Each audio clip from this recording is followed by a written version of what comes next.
My name is Sanjana Lingamalu, and I'm a junior from Redmond, Washington. With social media becoming a major platform for spreading misinformation, many students and community members feel unsafe. Is the legislature considering any policies to regulate tech companies to improve real time monitoring and response to online threats that impact community safety? Thank you. Well, thank you for the question. And yes, we are addressing the issue of social media and its effect on youth behavioral health. I can tell you, and actually, you go to school in my district in Redmond, in the 45th district.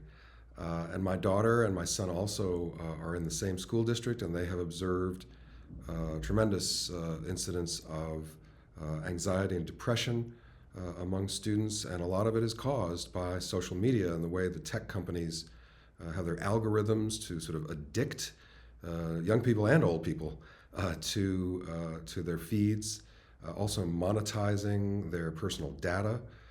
And so forth. So we have a bill in the legislature in the House, House Bill 1834, which follows the Surgeon General's recommendations on the national level to hold the tech companies accountable, that they need to not provide these addictive algorithms and feeds to young children and protect them in many other ways. So yes, we are addressing that.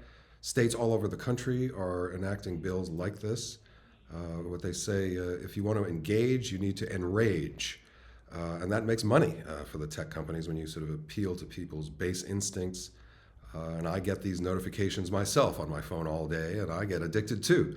So I can see how it would have a particularly adverse effect on young people like you. And we want to protect you. We want to make sure that our students are healthy, not just physically, but mentally as well. So this is an important issue, and we are addressing it. Thank you for the question, Sanjana. When we talk about misinformation, I think that this is something that truly has been more of a newer phenomenon when we're talking about the internet. I think that there's some work that we are going to have to do on that. There are no bills that I know of at this point per se for that. I do know though that we have the Washington Cybercrime Act and laws against cyber harassment under RCW 9A.90.120, and those help to address online misconduct.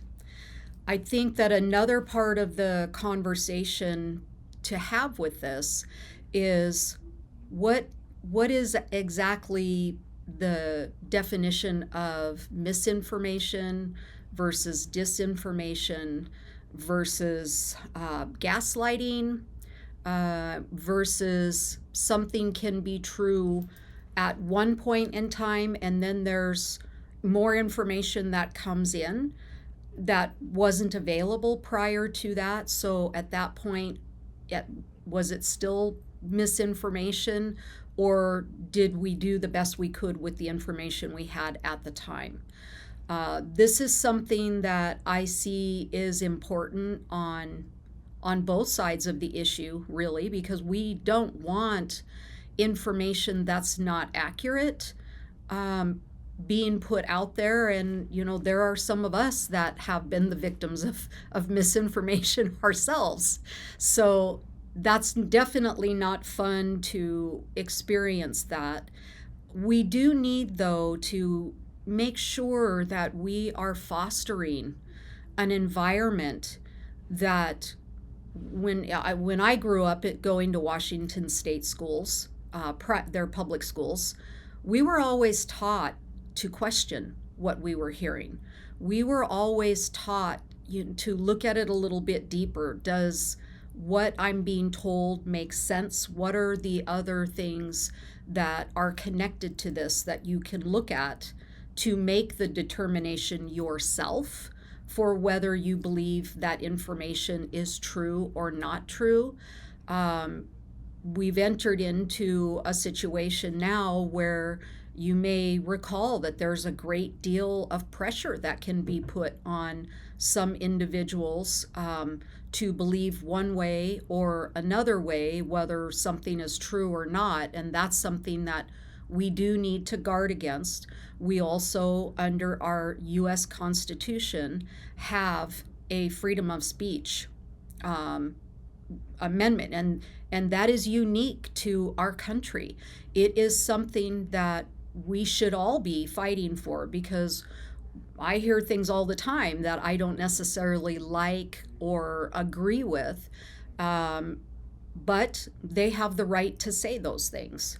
So I think that, again, it's definitely not a black or white issue. There is gray that's in there, and I think that to me, this is a kitchen table conversation. To me, this is an issue that we need to learn how to have respectful, honest conversations about really tough issues. And this is one of those issues that I would say. So I would say, talk to your family, talk to your friends, and get their feedback on this as well. Mainly also look up to people that you have in your life that may be able to help you, because they have life experience behind them that help them be able to gauge some of the things that you may hear, because they may have history that in their lifetime, or a lived experience that help frame whatever issue it is that you're concerned about as far as misinformation.